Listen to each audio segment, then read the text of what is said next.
অসম দেশৰ বিষম গাথা ৰজাই নুবুজে প্ৰজাৰ বেথা অসম দেশৰ বিষম গাথা ৰজাই নুবুজে প্ৰজাৰ বেথা দিছপুৰত ৰাজনীতি কৰি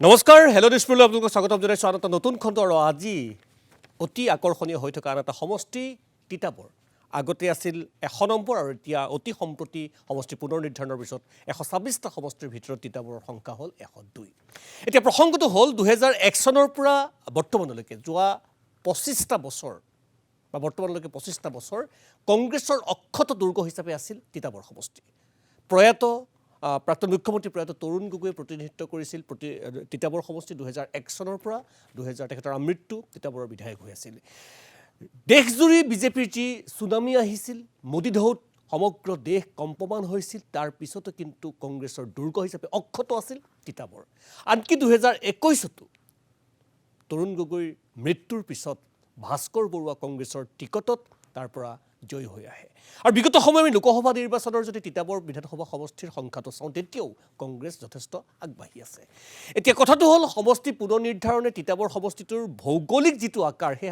আকাৰ সলনি কৰাৰ পিছত প্ৰথমবাৰৰ বাবে বিধানসভা নিৰ্বাচন অনুষ্ঠিত হ'ব কিছুদিনৰ পিছত এতিয়া পূৰ্বৰ সেই তিতাবৰৰ কংগ্ৰেছৰ দুৰ্গ হিচাপে থকা তিতাবৰ অক্ষুণ্ণ হৈ থাকিবনে দুৰ্গ হিচাপে এইলৈ আমি কিছু কথা আলোচনা কৰিম আৰু সমান্তৰালভাৱে আমি আলোচনা কৰিম বিধায়ক ভাস্কৰ জ্যোতি বৰুৱাই যোৱা 5টা বছৰে তিতাবৰত কি কৰিলে আৰু কি কৰি আছে মই কেইটামান তথ্য আপোনালোকক দিব বিচাৰিছোঁ সেইকেইটা হ'ল তিতাবৰ সমষ্টিৰ সামগ্ৰিক ভোটৰ তথ্য ভোটাৰৰ তথ্যখিনি এনেধৰণৰ তিতাবৰ সমষ্টিৰ মুঠ ভোটাৰৰ সংখ্যা 2,519 গৰাকী মুঠ ভোটাৰ 2,519 পুৰুষ ভোটাৰ বেছি পুৰুষ ভোটাৰৰ সংখ্যা 97,207 গৰাকী অৰ্থাৎ 48.48% মহিলা ভোটাৰ 51.52% অৰ্থাৎ 1,03,307 গৰাকী তিতাবৰত পুৰুষতকৈ মহিলা ভোটাৰৰ সংখ্যা বেছি এতিয়া যদি ভোটাৰৰ বিন্যাসটো আমি অকণমান চাওঁ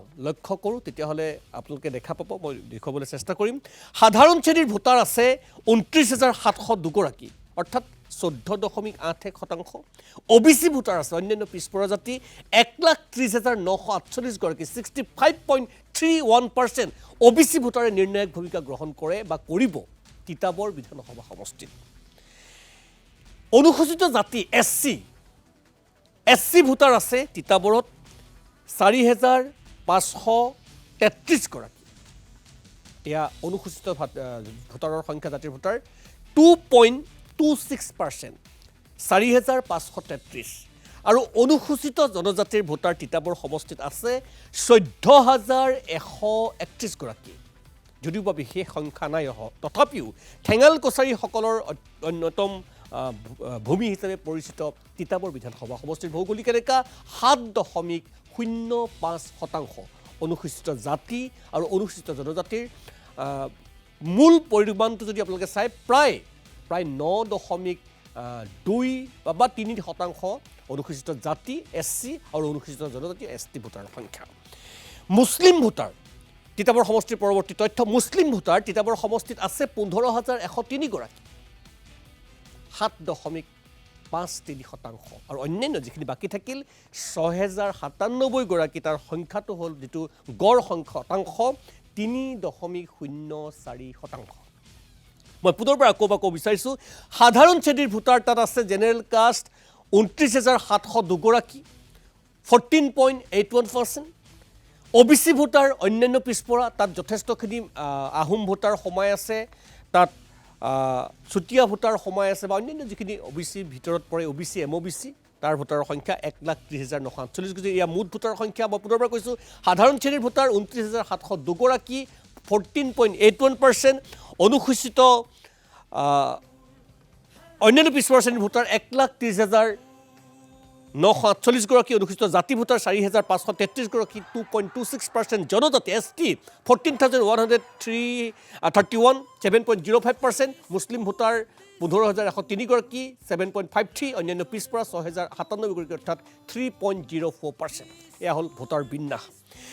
এতিয়া আমি অকণমান তিতাবৰ সমষ্টিটোত মোৰ সতীৰ্থ যোৰহাটৰ পৰমানন্দ বৰা, তিতাবৰৰ মনজিত আৰু বৰহোলাৰ কুমুদৰ সৈতে আমি ফটো সাংবাদিক, ভিডিঅ' জাৰ্নেলিষ্ট ৰূপজ্যোতিৰ সৈতে তিতাবৰৰ বিভিন্ন জেগা পৰিভ্ৰমণ কৰিছিলোঁ। প্ৰথমতেই যিটো খোৱা পানীৰ সমস্যা, তিতাবৰত পোৱা গৈছে বিষাক্ত আৰ্ছেনিকৰ অৱস্থিতি পানীত। তাৰ পিছতো আপুনি বিশ্বাস কৰিবলৈ টান পাব, আজিৰ প্ৰেক্ষাপটত, আজিৰ দিনটোত তিতাবৰৰ মানুহে কি পৰ্যায়ত খোৱা পানীকণ বিচাৰি হাহাকাৰ কৰিব লগা হৈছে।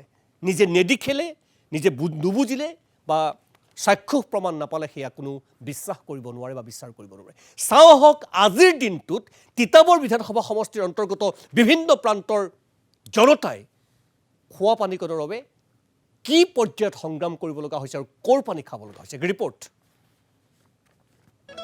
ঘোলা পানীত কলেৰা খাই যৌৱনপ্ৰাপ্ত মোৰ দেশৰ অযুত শৈশৱ।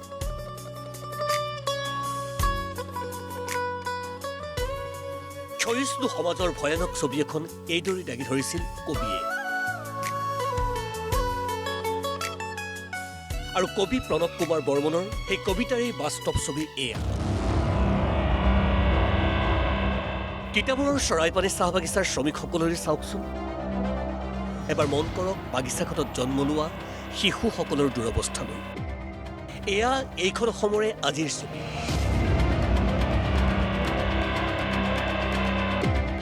চাহ জনগোষ্ঠীয় ৰাইজ এইসকল চৰাইপানী বাগিচা আমি কৈছোঁ, আৰু এইখন চৰাইপানী নদী। ইয়াত এটুপি বিশুদ্ধ খোৱা পানীৰ বাবে বা খোৱা পানী যোগানৰ বাবে বিভিন্ন আঁচনি গ্ৰহণ কৰা হৈছে, কিন্তু ইয়াৰ পৰিৱেশটো আপোনালোকে এবাৰ চাওক। এয়াই একমাত্ৰ খোৱা, এয়াই একমাত্ৰ কাপোৰ ধোৱা, এয়াই একমাত্ৰ গা ধোৱাৰ একমাত্ৰ সম্বল এই চৰাইপানী নদী। এই পানীকে তেখেতসকলে লৈ যায়, এই পানীতে গা ধুৱে, এই পানীতে কাপোৰ ধুৱে আৰু এই পানীতে খায়। পানীৰ উৎস চৰাইপানী নদী। খোৱা পানী, গা ধোৱা পানী, কাপোৰ ধোৱা পানী সকলোৰে একেই উৎস চৰাইপানী নদী। গা ধুৱে ইয়াতে, খোৱা পানী পুখুৰীৰ পৰা আৰু পানীটো লৈ যাওঁ খাবৰ কাৰণে। আগৰ পুখুৰী আছিলে সেইবিলাক শুকাই গ'ল, কি কৰিম, উপায় নাই, নৈতো আহিব লাগিব, সেইটো কাৰণে আমি নৈ ব্যৱহাৰ কৰিছোঁ। গাও ইয়াতে ধুৱে, ধুৱেও ইয়াতে ধুওঁ, এইটো পানীকে খাই বাইদেউ। পুখুৰী বনাই লওঁ আমি, চবেই ইয়াতে কৰোঁ। এই ধৰণৰ প্ৰক্ৰিয়াসমূহ যদি আমাৰ ৰজাঘৰে এবাৰ চাই দৃষ্টিগোচৰ হয়, তেতিয়া গম পাব আচলতে উন্নয়নৰ শ্লোগান আওৰোৱা আৰু কাৰ্যত উন্নয়নৰ প্ৰকৃত ছবিখন গ্ৰাম্যাঞ্চলত বা চাহ বাগিচা অঞ্চলত হোৱাৰ মাজত কিমান আকাশ পাতাল পাৰ্থক্য আছে। কেইবছৰ হ'ব বাচ্চাটো? কেইবছৰ? 3 বছৰীয়া দেৱশিশু। আৰু এইফালে কি বছৰ হৈছে বাচ্চা? কেইবছৰ হৈছে? 2 বছৰ। এইটো 2 বছৰ হৈছে। ইয়াতে গা ধুৱাইছে। তো বেমাৰ হ'লে? বেমাৰ হ'লে কি হয় আৰু, আপনা লেতেৰা পানী খাব কৰাৰ গাটো ধু, পাইপগিলা কেনেদৰে ৰাখিছে, পানী নাই এখন টকলেট। কি আখ্যা দিব পাৰি এই জীৱন পৰিক্ৰমা? কিদৰে মূল্যায়ন কৰিব পাৰি জনপ্ৰতিনিধিৰ কৰ্মদক্ষতাক? মাননীয় ভাস্কৰ বৰুৱা ডাঙৰীয়া, চাওক আপুনি প্ৰতিনিধিত্ব কৰা জনতাৰ জীয়া ছবি।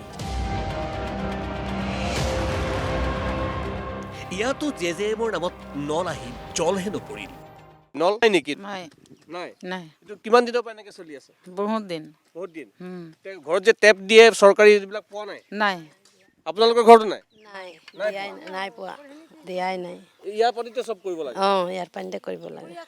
এই নলা নিদিয়ে নাই নেকি ঘৰত? এইটো যিটো চৰকাৰী যে নলা দিয়ে যে পানী টেপ, সেইটো পানী টেপ নাই নেকি? নাই নাই, সেইটো পানী টেপ দিয়া নাই? এই পাইপকেইটা এনেই ঢুকাই থৈ দিছে আৰু এতিয়ালৈকে পানীয়ে নাই, ইমান দিন হৈ গ'ল। তিতাবৰত খোৱা পানীৰ সমস্যা যেনে সাৰ্বজনীন সমস্যা। এইবাৰ যাওঁ আহক শিলডুবি মিৰিজান গাঁৱলৈ। মানুহবোৰৰ অৱস্থা চাওক। কিদৰে খোৱা পানীকণ যোগাৰ কৰিব লগা হৈছে এবাৰ মন কৰক। খাল খান্দি পানীৰ যোগাৰ, যি একেবাৰে বিশুদ্ধ নহয়। যে কিমান দিনৰ পৰা এনেকৈ থাকিব লগা? এয়া বহুত বছৰ। মই বিয়া পতাই এতিয়া 12-13 বছৰ হ'ল তেনেকৈ খাই আছোঁ। এতিয়াহে এইটো 4 বছৰমান হৈছে খান্দি লৈছোঁ। অঁ নহ'লে একদম পাহাৰৰ পৰা আনি গোটেই বিষ কঁকাল বিষ ঐ ক'বই নালাগে আৰু। এতিয়া 7 বছৰ হৈছে মোৰ বিয়া পতা, একো সুবিধা বোলা বস্তুৱে পোৱা নাই ইয়াত। আৰু এইখিনি পানীটো শিশু বা এনেকুৱা বাচ্চা খুৱাবলৈতো একদম একেবাৰে মানে বহুত বেয়া, মানে বিশুদ্ধ পানীৰ কাৰণে মানে আমাৰ বহুতো কষ্ট হৈছে আৰু পাবলৈ। অঞ্চলটোৰ সকলোৰে এটাই কথা, পৰিত্ৰাণ লাগে এই অৱস্থাৰ পৰা। বিধায়কক কৈ ভাগৰি পৰিছে, পানী নাহে। শুনকচোন বয়োজ্যেষ্ঠ মহিলাগৰাকীৰ মৰ্মবেদনা। এই ওচৰৰ পৰা আনো কোৱা পা কেনেকৈ উঠাব পাৰে? এই কাৰোবাক লগ পালে উঠাই দিব পাৰোঁ। সেইখিনি কাটিব চাব। সেই পানীয়ে গা ধুব লাগে, সেই পানী খাব লাগে। এয়া পানীয়ে খাব লাগে আমি। টিউবৱেল বহোৱালে পানী নোলায়। এতিয়া ৰিং কুঁৱা এটা আছিলে, ৰিং কুঁৱাটো আজি কিছুমান দিনৰ পৰা শুকাই থাকিলে। এতিয়া ঘৰে ঘৰে আমি কুঁৱা খান্দি লৈছোঁ। এতিয়া খান্দি ল'লে কি হ'ব, তেল গোন্ধাই পানীটো। আপোনালোকে ইয়াৰ MLA জনক কেতিয়াবা দেখিছে, আহেনে ইয়ালৈ? এমএলএজন ইয়ালৈ অহাই নাই, নাহে। খালি ভোট বিচাৰিয়ে আহে, ভোট দি আমি জিকাই থৈছোঁ। এতিয়া বুলি কওঁতে আমাক এতিয়া একো সুবিধাই দিয়া নাই চৰকাৰে। এতিয়া তিতাবৰৰ পানীত ধৰা পৰিছে ভয়ানক আৰ্ছেনিকৰ উপস্থিতি। তাৰ পিছতো জনস্বাস্থ্যৰ প্ৰতি সম্পূৰ্ণ উদাসীন জনপ্ৰতিনিধি, চৰকাৰ, প্ৰশাসন। কয় কোনে, বুজে কোনে?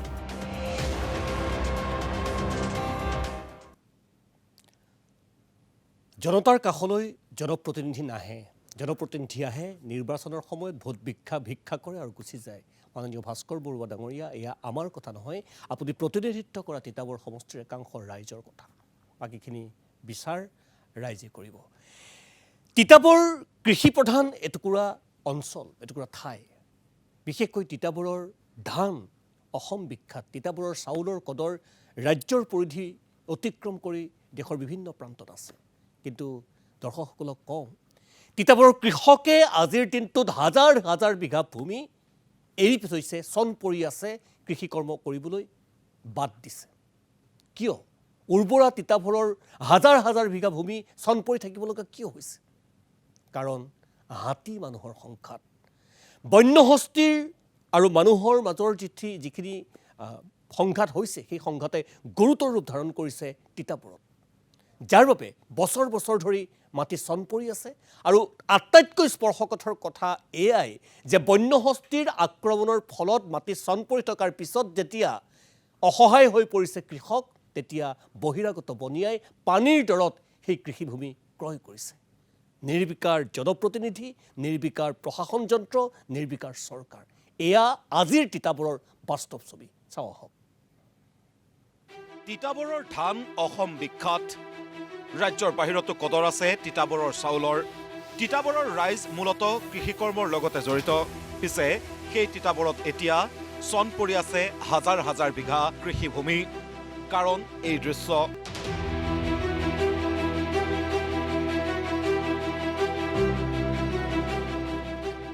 হাতী মানুহৰ সংঘাতে ভয়ানক ৰূপ ধাৰণ কৰিছে তিতাবৰত। ইয়াত বিভিন্ন ধৰণৰ গাঁত পৰিলক্ষিত হৈছে। এয়া আচলতে কোনো গাঁত নহয়, এয়া হাতীৰ খোজ, বন্যহস্তীৰ জাকৰ খোজ। এই এলেকাত এতিয়া বন্যহস্তীৰ জাকে যিকোনো মুহূৰ্ততেই ইয়াত আহে আৰু ইয়াত খাদ্য শস্য, বিশেষকৈ ধানৰ বাবে তিতাবৰ যিহেতু বিখ্যাত, ধান খেতিত তহিলং কৰে। তিতাবৰৰ বৃহত্তৰ খৰিকটীয়া অঞ্চলৰ দৃশ্য এয়া। এইদৰেই হাজাৰ বিঘা কৃষিভূমি চন পৰি আছে যোৱা 3-4 বছৰ ধৰি। একেই আছে পৰিস্থিতি। বন্যহস্তীৰ আক্ৰমণত প্ৰাণ হেৰুৱাইছে কৃষকে। আজি প্ৰায় 13 চনমানৰ পৰা আমাৰ ইয়াত হাতীৰ উপদ্ৰৱ আৰম্ভ হৈছে।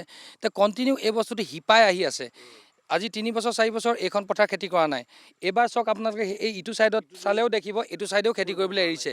যি 2-4 ডৰা মানুহে খেতি কৰিছে, সেই খেতিখিনিও ইতিমধ্যে হাতীয়ে খাই শেষ কৰিছে।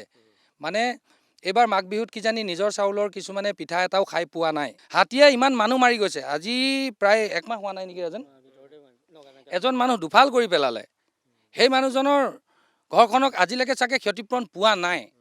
চৰকাৰী শ্লোগান পথাৰ আমাৰ, বজাৰ আমাৰ, কিন্তু বজাৰটো নায়েই। পথাৰৰো আচল ছবি এয়া। অসহায় কৃষকৰ ক্ষোভ। এই চৰকাৰখনে সদায় এটা কথা কৈ আহিছিলে, পথাৰ আমাৰ, বজাৰ আমাৰ। পথাৰখন আমাৰ হয়, নামত আমাৰ হয়, ইয়াৰ ৰেভিনিউ আমি দিছোঁ। চৰকাৰখনত যিটো ৰাজহ দিব লাগে আমি দিছোঁ। এতিয়া শুনিবলৈ পাইছোঁ আৰু কিবা এটা বাঢ়িছে ৰাজহ। কিন্তু পথাৰখন আমাৰ নামতহে, খাবলৈ হাতীৰ। বজাৰখনৰ কথা কওঁ এতিয়া, বজাৰখন আমাৰ বুলি কৈ আছে, বজাৰখন কাৰ? বণিক গোষ্ঠীৰ। কৃষক ৰাইজে জলসিঞ্চনৰ ব্যৱস্থা কৰিবৰ বাবে আহ্বান কৰি ভাগৰিছে। ৰাইজৰ কথা, জলসিঞ্চনৰ সুব্যৱস্থা থকাহেঁতেন বন্যহস্তি নথকা সময়তে কৃষিকৰ্ম কৰিব পাৰিলেহেঁতেন, কিন্তু আৰু এতিয়া যদি খৰাং পীড়িত অৱস্থাত আমি যদি চৰকাৰে বিকল্পভাৱে আমাক জলসিঞ্চনৰ ব্যৱস্থাটো যদি কৰি দিয়ে, আমাৰ এই যি এতিয়া অনুপস্থিতিত আমি নিশ্চয় খেতি উৎপাদন কৰিব পাৰিম। আমাৰ যিখিনি পথাৰৰ পৰা উৎপাদিত শস্য আমি নিশ্চয় আকৌ বিকল্প জেগাত আমি ফিল আপ কৰিব পাৰিম। ৰাইজে উত্থাপন কৰিছে অন্য এক স্পৰ্শকাতৰ অভিযোগ। বন্যহস্তিৰ তাণ্ডৱৰ বাবে চন পৰি ৰৈছে পথাৰ আৰু কৃষকৰ অসহায় অৱস্থাৰ সুযোগ লৈ চন পৰা মাটি পানীৰ দৰত ক্ৰয় কৰিছে বহিৰাগত বনিয়াই। নিৰ্বিকাৰ চৰকাৰ। হাতী অফিচত ফৰেষ্ট ডিপাৰ্টমেণ্টৰ গাফিলতি, তেওঁলোকে হাতীখিনি সুৰক্ষা মানে পথাৰডৰা সুৰক্ষা নকৰে, হাতীখিনি সুৰক্ষা কৰিবৰ কাৰণে তেওঁলোকে কয় যেন আমি পেট ভৰিলে নিজে গুচি যাব। প্ৰত্যেক বছৰে আমাৰ কি হৈছে, আমাৰ পেট ভৰাব নোৱাৰিব। আমাৰ খিলঞ্জীয়া মানুহৰ হাতত এতিয়া কি কৰিছে, গৈ পেলানি ধান খেতি কৰিবলৈ এৰিছে, ক্ৰমান্বয়ে এৰি গৈছে। আৰু সেই মাটিখিনি গৈ পেলানি বণিক গোষ্ঠীয়ে কম দামত কিনি বিকিবলগীয়া হৈছে। আমি বাধ্য হৈছে, আমি উপায় নাই, মাটিখিনি এনেই পৰি থাকিলে কি কৰিম? জাতি মাটি ভেটি ৰক্ষাৰ শ্লোগান দিয়া চৰকাৰৰ দিনত কৃষকৰ এই অৱস্থা। বিধানসভাত দুবাৰমান প্ৰশ্ন কৰিয়েই দায়িত্ব সামৰিলে বিধায়ক ভাস্কৰ বৰুৱাই। বিৰোধী বিধায়ক বাবেই চৰকাৰৰো অনীহা আৰু পৰিণতিত কৃষকৰ হাহাকাৰ অৱস্থা। এয়াই বাস্তৱৰ কথা। অসমৰ ৰাইজে কিমান জানে কিমান নাজানে সেয়া আমাৰ অজ্ঞাত। 21খন ডাঙৰ বাগানৰ গৰাকী তিতাবৰৰ বিধায়ক ভাস্কৰ বৰুৱা। সৰু সৰু আৰু বহুকেইখন বাগান আছেই। আনটো বাদেই দিলোঁ, নিজৰ বাগানসমূহতনো শ্ৰমিকৰ কি অৱস্থা, সেই প্ৰতিবেদনটো আমাৰ আছে, মই যাম সেই প্ৰতিবেদনৰ মাজতে। কিন্তু তাৰ পূৰ্বে মই কেইখনমান ৰাজনৈতিক প্ৰতিবেদন তিতাবৰ সাপেক্ষে আপোনালোকলৈ এই মুহূৰ্তত আগবঢ়াব বিচাৰিছোঁ। এতিয়া প্ৰসংগটো হ'ল সমষ্টি পুনৰ নিৰ্ধাৰণৰ পিছত বিজেপিৰ টিকট প্ৰত্যাশী তাত বহু ওলাইছে, কিন্তু পাব কোনে? সৌসিদিনালৈকে আচ্ছাৰ সভাপতিৰ দায়িত্বত থকা ধীৰাজ গোৱালা এতিয়া তিতাবৰ সমষ্টিৰ অন্যতম প্ৰাৰ্থিত্ব প্ৰত্যাশী। আৰু বহু মৰিয়নি সমষ্টি, যোৰহাট সমষ্টিৰ বহু বাগান অঞ্চল তিতাবৰত অন্তৰ্ভুক্ত হৈছে বাবে আজিৰ তাৰিখত চাহ জনগোষ্ঠীয় যথেষ্ট ভোটাৰ তিতাবৰত আছে। সমান্তৰালভাৱে 1996 চনতেই তিতাবৰক প্ৰতিনিধিত্ব কৰা তেতিয়াৰ অগপ বিধায়ক, বৰ্তমানৰ বিজেপিৰ এটা হেমন্ত কলিতা তিতাবৰৰ অন্যতম প্ৰাৰ্থিত্ব প্ৰত্যাশী বিজেপিৰ পৰা।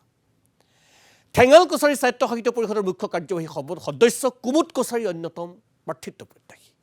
সমাজ সেৱিকা, সমাজকৰ্মী বৰ্ণালী শইকীয়া বৰা, প্ৰাক্তন তিতাবৰৰ বিধায়ক দেৱকুমাৰ বৰুৱাৰ পত্নী, তেখেতো অন্যতম প্ৰাৰ্থিত্ব প্ৰত্যাশী।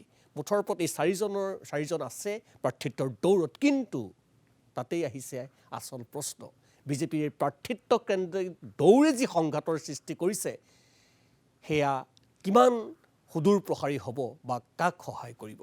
আচলতে 2026 কাৰ বাবে তিতা হ'ব তিতাবৰ, কংগ্ৰেছ নে বিজেপি? বিজেপি সাপেক্ষে প্ৰথমখন প্ৰতিবেদন। তিতাবৰ সমষ্টিৰ ৰাইজে এইবাৰ দলমত নিৰ্বিশেষে মোৰ প্ৰতি সমৰ্থন আগবঢ়াইছে। তিতাবৰৰ লগত আজন্ম সম্পৰ্ক। এই ক্ষেত্ৰত আগবাঢ়ি যাবলৈ তেতিয়া ৰাইজে ক'ব লাগিব, তেতিয়া আগবঢ়াটো উচিত। গতিকে ৰাইজৰ আশীষ লৈ মই আগবাঢ়িছোঁ। আচলতে যিটো মই কোনো কণ্ডিশ্যনত অহা নাই। প্ৰথম কথা, মানুহ মাত্ৰেই ধৰক আপোনালোকে ৰাজহুৱা জীৱনৰ লগত জড়িত এটা নিৰ্দিষ্ট এটা ধৰক এটা আশা থাকে ন, আশাতেতো বন্দী মানুহ আশাত বন্দী। তিতাবৰৰে প্ৰাক্তন বিধায়ক হেমন্ত কলিতা, আচ্ছাৰ সদ্য প্ৰাক্তন সভাপতি ধীৰাজ গোৱালা, ঠেঙাল কছাৰী স্বায়ত্তশাসিত পৰিষদৰ মুখ্য কাৰ্যবাহী কুমুদ কছাৰী আৰু সমাজকৰ্মী বৰ্ণালী শইকীয়া বৰা। মূলতঃ এই চাৰিগৰাকী তিতাবৰৰ বিজেপিৰ প্ৰাৰ্থিত্ব প্ৰত্যাশী। কংগ্ৰেছ পিছত তিতাবৰত বিজেপিৰ বাবে প্ৰথম যুঁজখন হ'ব নিজৰ মাজত। আচ্ছাৰ পৰা বিজেপিত যোগদান কৰিয়েই প্ৰাক্তন মুখ্যমন্ত্ৰীৰ বিৰুদ্ধে সৰব হ'ল ধীৰাজ গোৱালা। গোৱালাৰ মতে তিনিবাৰৰ মুখ্যমন্ত্ৰী হৈ প্ৰয়াত তৰুণ গগৈয়ে কৰিব নোৱাৰা কাম বিজেপিয়ে কৰিছে। যদিও তিতাবৰ তৰুণ গগৈ তেতিয়াৰ মুখ্যমন্ত্ৰীগৰাকী গৃহ সমষ্টি আছিল, মই ভাবোঁ আপুনিও যদি ইয়াত তিতাবৰৰ যিকোনো এজন মানুহক সোধে যে তিতাবৰৰ মুখ্যমন্ত্ৰী গৃহ সমষ্টি হিচাপে তিতাবৰে কি পালে, উল্লেখযোগ্য বোলে নাই এখন ভাল শিক্ষানুষ্ঠান, নাইবা ভাল কিবা ইয়াত এটা উদ্যোগ, না কিবা তিতাবৰৰ বোলে পৰিবহণ যিটো যাতায়াতৰ ব্যৱস্থাটোৰে উন্নত হ'ল, বজাৰ গৃহ নাইবা অন্যান্য পাৰ্কিং প্লেচৰ পৰা আদি কৰি সমস্যাৰে ভাৰাক্ৰান্ত এটা সমষ্টি। আমাৰ যিবিলাক দাবী আছিল, আৰু মই আপোনাক এইটো কথা আপুনিও জানে যে চাহ বাগিচাত যদি কিবা কাম কৰিছে ভাৰতীয় জনতা পাৰ্টীয়ে কৰিছে। পিছে গোৱালাৰ বিজেপি টিকট সহজ নহ'ব, দলত যোগদান কৰিয়েই টিকট নাপাব, নেতৃত্বই দেৱাল লিখন পঢ়িব লাগিব। এক প্ৰকাৰ হুংকাৰ দিলে প্ৰাৰ্থিত্ব প্ৰত্যাশী তথা তিতাবৰৰ প্ৰাক্তন বিধায়ক হেমন্ত কলিতাই। নতুন পুৰুষ নতুন যুৱকক ৰাজনীতিলৈ আকৰ্ষণ কৰিব লাগিব বা বিভিন্ন অনুষ্ঠান প্ৰতিষ্ঠানৰ নেতৃবৃন্দক আকৰ্ষণ কৰিব লাগিব, কিন্তু তাৰ মানে এইটোৱেই নহয় যে আহিয়েই টিকেটটো দিয়া। ছাত্ৰ ৰাজনীতি আৰু সমাজ জীৱনৰ ৰাজনীতি বহু পৃথক, আৰু সেইটো অন্ততঃ মোৰ দৃষ্টিত কিছু অভিজ্ঞতাৰো প্ৰয়োজন আছে। আৰু এইটো ঠিক যে আমি দলৰ সিদ্ধান্তৰ লগত একীভূত, কিন্তু মানুহৰ মতামত আৰু ৱালৰ লিখন নেতৃত্বয়ো বুজিব লাগিব, সমাজেও বুজিব লাগিব। তিতাবৰৰ ৰাজনীতিত দাৰঘৰ কুমুদ কছাৰী। চৰ্চা চলে কুমুদ কছাৰীয়ে জিকাব নোৱাৰে, কিন্তু হৰুৱাব পাৰে। সেই অপবাদ মানি লৈ আওপকীয়াকৈ যুদ্ধ ঘোষণা কৰিলে ঠেঙাল কছাৰী স্বায়ত্তশাসিত পৰিষদৰ মুৰব্বীয়ে। মানুহে কয় যে তিতাবৰত কুমুদ কছাৰী কিং মেকাৰ, মানে কুমুদ কছাৰীয়ে কাৰোবাক জিকাব পাৰে কুমুদ কছাৰীয়ে কাৰোবাক জিকাব পাৰে নোৱাৰে, সেইটো কথা নাই, কিন্তু হৰুৱাম বুলি ক'লেতো ৰক্ষা নাই। মোৰ এটা দুৰ্নাম আছে এই কথাটো, যে দুৰ্নাম নে সেইটো বিচক্ষণতা নাই, এইটো মই কি কওঁ, মই যেতিয়াতো এইটো কিং মেকাৰ কাৰোবাক হৰুৱাব পাৰে, এইটো নিগেটিভ হয় নহয়, সেইকাৰণে কৈছোঁ এইটো এটা দুৰ্নাম হয়। কিন্তু মই এইটো নকওঁ যে মই কাৰোবাক হৰুৱাইছোঁ কাৰোবাক জিকাইছোঁ, কাৰণ মোৰ যিটো চিন্তাধাৰা তাতকৈ ৰাইজৰ চিন্তাধাৰাটো বহুত ওপৰত হ'ব, জনগণৰ চিন্তাধাৰা। প্ৰভাৱ আছে যথেষ্ট প্ৰভাৱ, কাৰণ তিতাবৰতে মই পঢ়া, তিতাবৰত আমাক ভাল ছাত্ৰ বুলি জানিছিল। অন্যতম টিকট প্ৰত্যাশী বৰনাৰী শইকীয়া বৰা। প্ৰয়াত দেৱ বৰাৰ পত্নী বৰনাৰী শইকীয়া বৰাই নীৰৱে কৰি গৈছে দলীয় কাম, সকলো এৰিছে দলীয় নেতৃত্বলৈ। আৰু এতিয়া যিটো আমাৰ চৰকাৰখনৰ যিটো প্ৰগতি, সেই প্ৰগতিত ক'ৰবাত এতিয়া অকণমান মৰমৰ তিতাবৰখন থমকি আছে যেন লাগে, আৰু সেইটো কাৰণে মই আশা কৰোঁ তিতাবৰৰ হৈ কাম কৰিবলৈ। আৰু যদি মোক তেখেতসকলে মোৰ নিজৰ দলৰ পৰা যদি উপযুক্ত বুলি ভাবে, তেতিয়া যদি কাম কৰাৰ সুবিধা দিয়ে, তেতিয়া মই পচন্দ কাম কৰিম। সহজেই অনুমেয় গেৰুৱা শিবিৰৰ অংক তিতাবৰত জটিল হ'ব। সন্তুষ্টি অসন্তুষ্টিৰ ৰাজনীতি যে চলিব সেয়া নিশ্চিত। সকলো নিৰ্ভৰ কৰিব বাজপেয়ী ভৱনৰ ওপৰত। এতিয়াও আমি কংগ্ৰেছৰ ক্ষেত্ৰখনলৈ। কংগ্ৰেছৰ তাত প্ৰাৰ্থিত্ব প্ৰত্যাশী ভাস্কৰ বৰুৱাৰ বিপৰীতে আৰু দুই এজন আছে যদিও মূলতঃ তাত দলীয় টিকট ভাস্কৰ বৰুৱাই পাব বুলি এক প্ৰকাৰ সকলো নিশ্চিত হৈ আছে। কিন্তু তাৰ মাজতে এটা কথা আছে যে গৌৰৱ গগৈ যদি তিতাবৰৰ প্ৰাৰ্থী হয়, তেতিয়াহ'লে তাৰ ৰসায়নটো কেনেকুৱা হ'ব, সেয়া বাৰু ভাস্কৰ বৰুৱাৰ মুখেৰে শুনিম। কিন্তু আমি ভাস্কৰ বৰুৱাক সুধিছিলোঁ যে আপুনি এনে কি কাম কৰিলে বা এনে কি কাৰ্যক্ৰমণিকা আছে যাৰ বাবে ভাস্কৰ বৰুৱাক তিতাবৰৰ বাবে আকৌ নিৰ্বাচিত কৰিব। সমান্তৰালভাৱে ভাস্কৰ বৰুৱাৰ বিজেপি গমনক লৈ বা ভাস্কৰ বৰুৱাই গেৰুৱা বসন পিন্ধাক লৈ 2022 চনমানৰ পৰাই চৰ্চা চলি আছে। সেই প্ৰসংগ আমি তেখেতক সুধিছিলোঁ যে কিয় ভাস্কৰ বৰুৱাক লৈ মুখ্যমন্ত্ৰীয়ে হওক বা বিজেপিৰ অন্যান্য নেতাসকলে হওক ইমান চৰ্চা কৰে, কেতিয়া মানুহজনে গেৰুৱা বসন পিন্ধিব, সঁচাকৈ যাব নেকি? সেইখিনি প্ৰশ্নৰ উত্তৰ ভাস্কৰ বৰুৱাই কি দিলে শুনোৱা হওক। কংগ্ৰেছৰ দুৰ্গ তিতাবৰ যোৱা 25টা বছৰ আছে কংগ্ৰেছৰ দখলত। প্ৰাক্তন মুখ্যমন্ত্ৰী প্ৰয়াত তৰুণ গগৈৰ তিতাবৰ, মোদী ঢৌটো নিজা স্থিতিত অটল থকা তিতাবৰ, সেই তিতাবৰৰে বিধায়ক ভাস্কৰ বৰুৱা। কিয় তিতাবৰবাসীয়ে আকৌ ভোট দিব ভাস্কৰ বৰুৱা? আপুনি এনে কি কাম কৰিলে যাৰ বাবে আপোনাক আকৌ নিৰ্বাচন কৰিব? মই আচলতে মই কি কাম কৰিলোঁ কি নাই সেইটো ৰাইজৰ ওপৰত, কিন্তু মোৰ নিজৰ ওপৰত এটা অটল বিশ্বাস আছে যে মোক ৰাইজে জনপ্ৰতিনিধি হিচাপে বিধানসভালৈ পঠিয়ালে। যেতিয়া এজন ব্যক্তিক বিধানসভালৈ পঠিয়ায়, তেতিয়া প্ৰথম ৰাইজে এটা কথা লক্ষ্য কৰে যে আমাৰ প্ৰতিনিধিগৰাকী কেনেকুৱা, তেখেতৰ মোৰ দৃষ্টিকোণৰ পৰা দেই, তেখেতে কেনেকুৱা ধৰণৰ আমাৰ তিতাবৰৰ জনজীৱনক কেনেকৈ তেখেতে প্ৰতিফলিত কৰে। আৰু মই চেষ্টা কৰিছিলোঁ যে মই তৰুণ গগৈ ছাৰৰ উত্তৰসূৰী হিচাপে মই গৈছোঁ, আৰু তৰুণ গগৈ ছাৰ সঁচাকৈয়ে এজন অতি বৰেণ্য ব্যক্তি আছিলে, আৰু আপোনালোকে দেখিলে যে এই ধুমুহাৰ মাজতো তৰুণ গগৈ ছাৰৰ কিন্তু এটা কথা মাধ্যমত নোলাল। সমষ্টিও দুৰ্গ হৈ থাকিলে, সমষ্টিটো অক্ষুণ্ণ হৈ আছেই।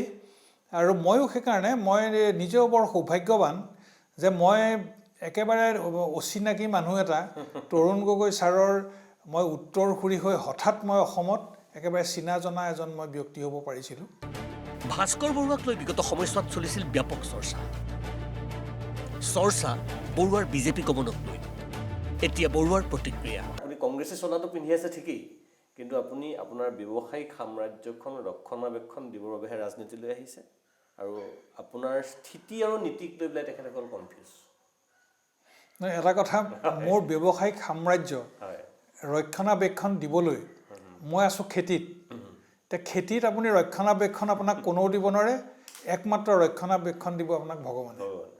মুখ্যমন্ত্ৰী কিয় কয় আপোনাক? আপুনি ইমান চৰ্চিত হৈ থাকে যে কংগ্ৰেছে? নহয়, তেখেতৰ লগত চাওক, তেখেত সুদীৰ্ঘকাল কংগ্ৰেছত আছিলে, আৰু তিতাবৰৰ মুখ্যমন্ত্ৰী হোৱা সুবাদত তেখেতক আমি অনবৰত আমি তেখেতক পায়ে থাকোঁ।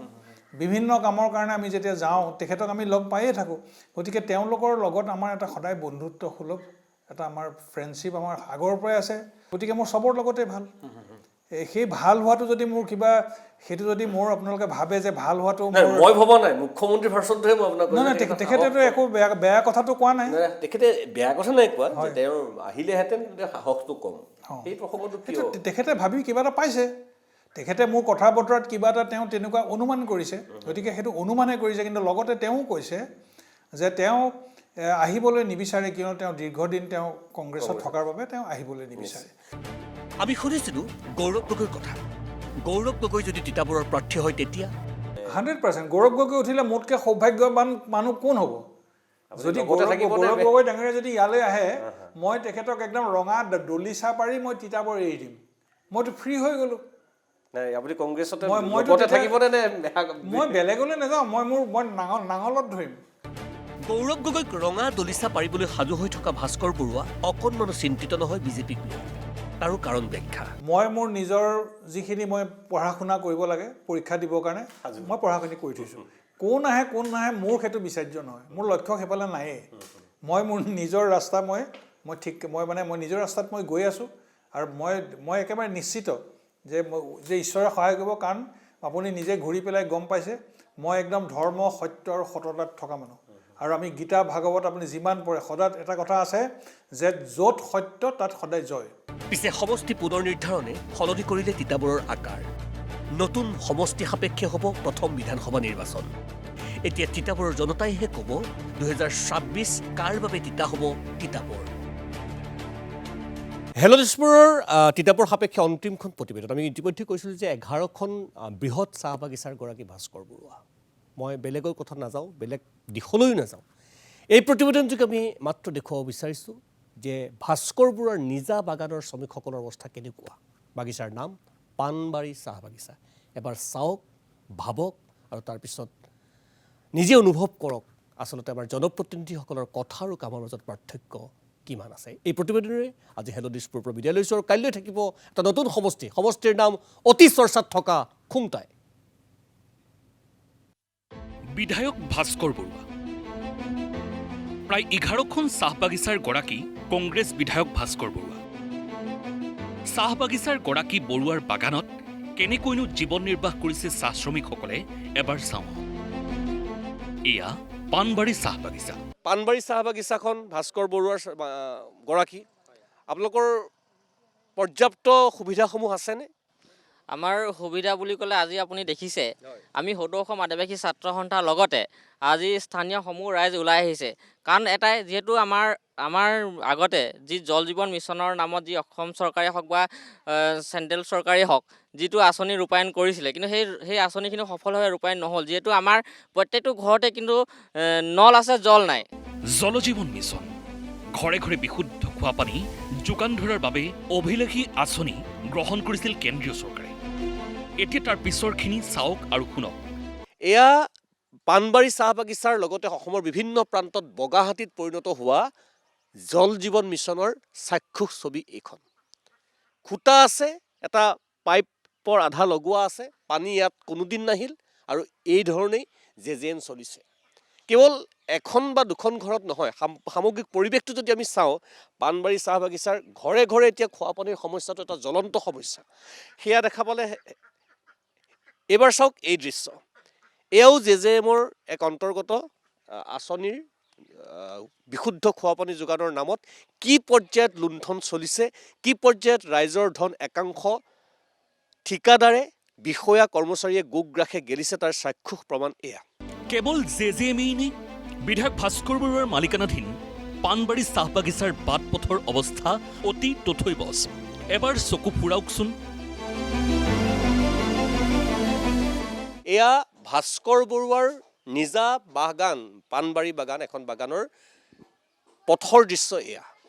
সিফালে বাগানৰ শ্ৰমিকসকলৰ ঘৰ আছে আৰু সেই ঘৰলৈ যোৱাৰ একমাত্ৰ যাতায়াতৰ মাধ্যম এয়া। কেনেকুৱা হয় বাৰিষাটো আপোনালোকৰ? এতিয়াতো বাৰু আমি খৰালি ৰ'দ দিছে, বাৰিষা কি পৰ্যায়ত? এতিয়া ঠিকে আছে, বাৰিষা ছিজনত খোজকাঢ়িব নোৱাৰো, ইমান বোকা, ল'ৰা ছোৱালী স্কুল যাবলৈ বেয়া হয়, এইফালে ওলাই যাব নোৱাৰো। এই এম এল এ দেখিছেনে, আহেনে ইয়ালৈ? আহে যেতিয়া ভোট পায় তেতিয়া বোলে আমুক দিম তামুক দিম এনেকুৱা কয়, তাৰপিছত তেতিয়া বহুতখিনি কৰি এনেকুৱা যায় আৰু তেতিয়া পিছত ভোট চোট আহি আমি দিয়াৰ পিছত আৰু একো নাপাওঁ। ইমানেই নহয়, বিভিন্ন চৰকাৰী আঁচনিৰ পৰাও বঞ্চিত পাণবাৰী চাহ বাগিচাৰ শ্ৰমিক। শুনক সেই কাহিনী। ভোট আমি অৰুণোদয় আঁচনি পাইছিলোঁ, অৰুণোদয় আঁচনিও কাটি দিলে। কিয় কাটিলে জানো, আমি গম নাপাওঁ। এতিয়া অৰুণোদয় নাপায় নেকি? নাপায়। আমি প্ৰথম যেতিয়া অৰুণোদয় চৰকাৰে দিছিলে তেতিয়া আমি পাইছিলোঁ, প্ৰথম আমিয়ে পাইছিলোঁ। এতিয়া আমি নাপাওঁ। আমাক এম এল এ সুধিছেনে কিয় নাপায়? সুধিছোঁ, একো নকয় আমাক। অৰুণোদয় আপুনি পোৱা নাই? নাই পোৱা। আগত পাইছিলোঁ, এতিয়া নাপাওঁ। কিয় কাটিলে? এইটো গম নাপাওঁ, খালি আগত পাইছিলোঁ, এতিয়া নকয় আমাক। চাহ শ্ৰমিকক মাটিৰ পট্টা দিয়াৰ বাবে বিশেষ আঁচনি গ্ৰহণ কৰিছে চৰকাৰে। এয়া আছিল চাহ শ্ৰমিক জনতাৰ দীৰ্ঘদিনীয়া দাবী। বিধায়কৰ বাগিচাত সেই কাৰ্যনো চলিছে কেনেকৈ? আৰু এই যে মাটিৰ পট্টাৰ কথাটো কিবা আপোনালোকৰ নিজৰ এই পাণবাৰী বাগানত কিবা আগবাঢ়িছেনে? নাই, এতিয়ালৈকে আমি দেখিছোঁ যে বিধানসভাত উত্থাপন কৰিছে যিটো আমাৰ আদিবাসী চাহ শ্ৰমিকৰ যি মাটি পট্টা দিয়া হ'ব বুলি, কিন্তু আজিলৈকে কিন্তু কোনো ধৰণৰ আমাৰ পাণবাৰী অঞ্চলত তেনেকুৱা কোনো কথা শুনিব পোৱা নাই। আৰু কোনো ধৰণৰ কিন্তু কমিটি গঠন কৰাৰ কথা হৈছিলে, সেই কমিটিও আজিলৈকে গঠন হোৱা নাই। মুঠৰ ওপৰত সমস্যা আৰু সমস্যাৰে জৰ্জৰিত বিধায়কৰ বাগিচা। এফালে দীঘলীয়া হৈছে বিধায়ক ভাস্কৰ বৰুৱাই ক্ৰয় কৰা চাহ বাগানৰ তালিকা, আৰু আনফালে দ্ৰুতগতিত বৃদ্ধি পাইছে সেই বাগানত কৰ্মৰত শ্ৰমিকৰ সমস্যা।